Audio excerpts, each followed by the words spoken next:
11.5 in Algebra 2. This is the geometric series. Now remember, a series is when you are adding up the terms of a sequence. So series, adding terms.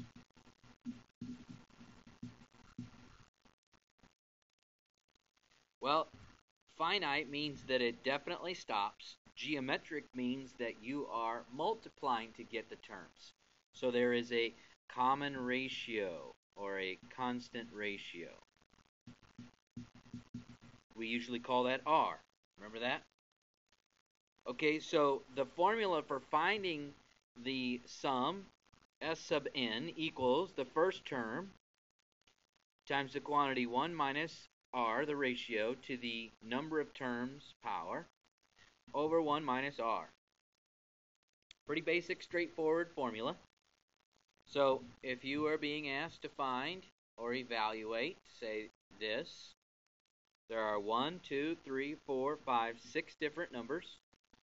So we're looking for the sum of 6 terms. The first term is 3. The constant multiplier, well, let's see here. 6 divided by 3 or 12 divided by 6. Everything comes out to be 2. So I know the constant multiplier is 2 to the 6th power over 1 minus 2.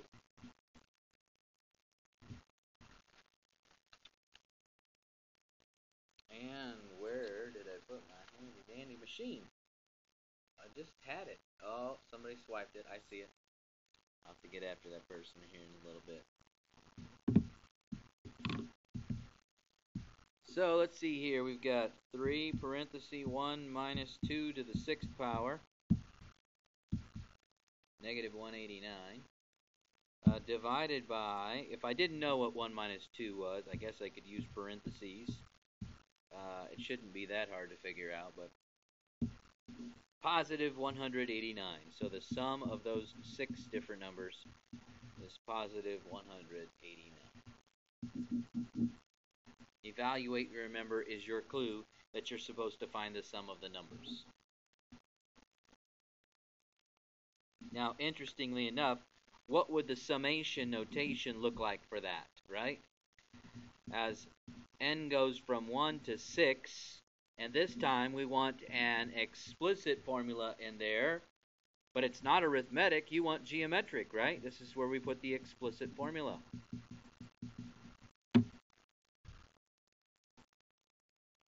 Okay, I'm not just sure what happened there, but hold on a second. Okay, I'm back. I figured it out. So the explicit formula is going to go in here, but this is a geometric series or sequence. So remember, that's g sub n equals g sub 1 times r to the n minus 1 power. Well, this is the part that I'm interested in. That's the part that's going to go inside here.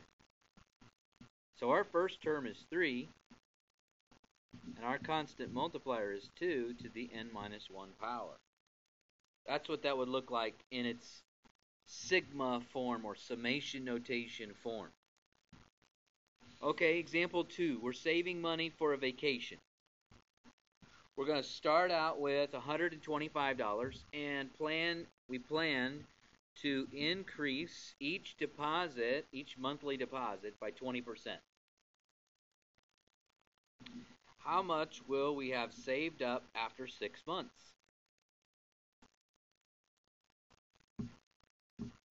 All right, so 6 months of savings.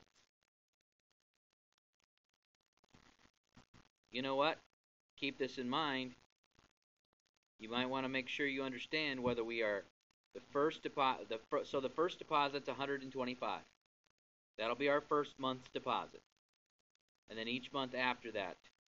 So we have a total of 6 months of savings. So this will be our first deposit.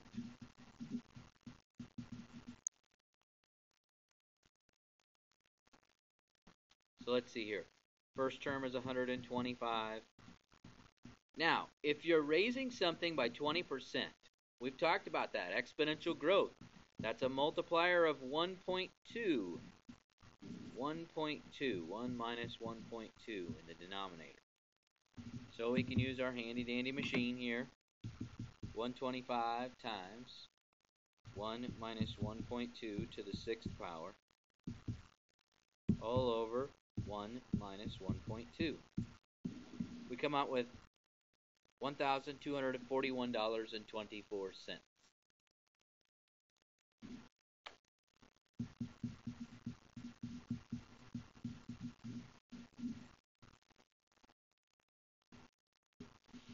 Okay, now, there's a different type of geometric series, an infinite one. So far, we've only been dealing with the finite variety.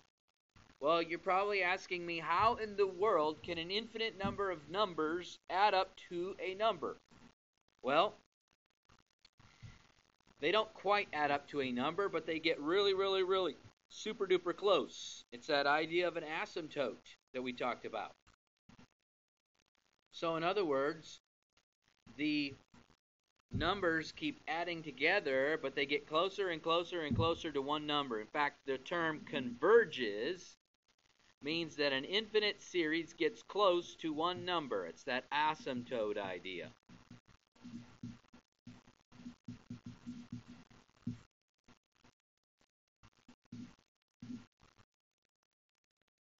Now, if it doesn't converge, then the only other option is to diverge. And if a series diverges, then it has no sum.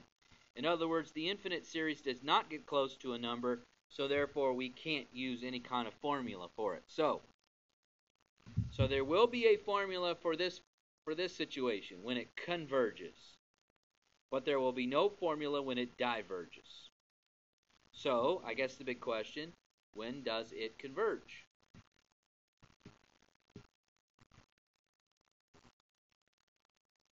Let me get back out enough. When does it converge? It converges when the absolute value of r is smaller than 1. That's when it converges.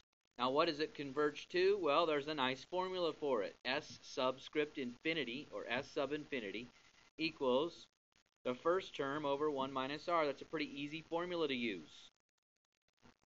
Now, the other option is the fact that the absolute value of r is greater than or equal to 1. Then we know it diverges and there is no sum. So these are the only two situations you can have. We'll look at a couple situations here. Decide whether the series has a sum.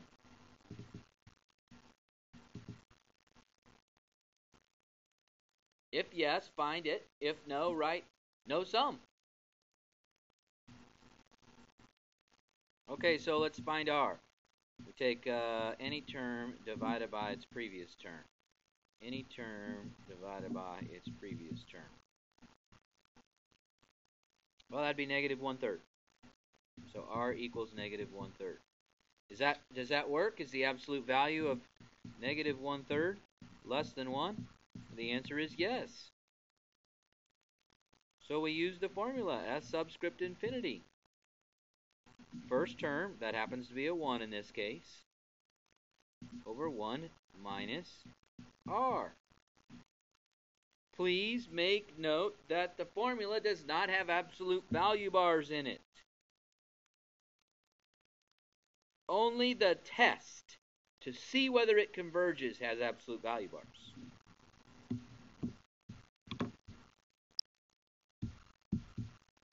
I'm going to use parentheses around my denominator. 1 minus negative 1/3.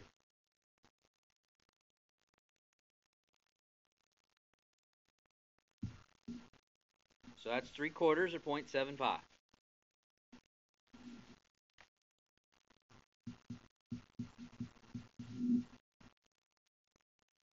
Now this one's in summation notation. Can you see that the first term is 5? Can you also see that the constant multiplier is 2? Now, hey, if you can't figure, that doesn't come, it's not obvious to you, then start plugging in numbers, right? When n is equal to, when n is equal to 1 for the first term, we end up with a 5. when you get 2, we get the second term is 10. When n is 3, the third term, plug it into 3, we get 20. Just look at the first 3 terms, 5, 10, 20. You can tell that the multiplier is 2. Is the absolute value of 2 less than 1? No. So there is no sum because this is that situation where it diverges. That's all you have to do for those. So it's either going to be a yes, in which case you use the formula, or a no, and you don't use the formula. So what about a couple more here? 1/2 divided by 1, or 1/4 divided by 1/2. Either way, you get 1/2, right? So is the absolute value of 1/2 less than 1? The answer is yes. Therefore, we use the formula. S sub infinity equals first term, this just happens to be a 1, over 1 minus r. End up with a sum of 2.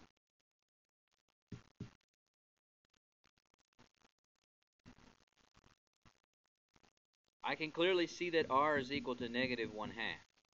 If you don't see that, then write out the first 3 terms, figure out what it is. Is the absolute value of negative 1/2 less than 1? Yes. So we use the formula. First term, what's the first term? Well, if you plug in a 1, you find out really quickly it's a 3. But if you had looked right there, you would have seen it as well. Over 1 minus r.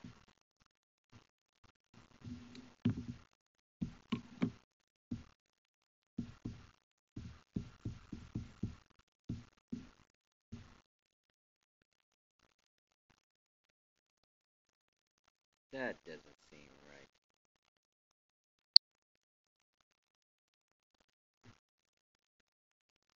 Why did I type wrong here? 3 over 1/2.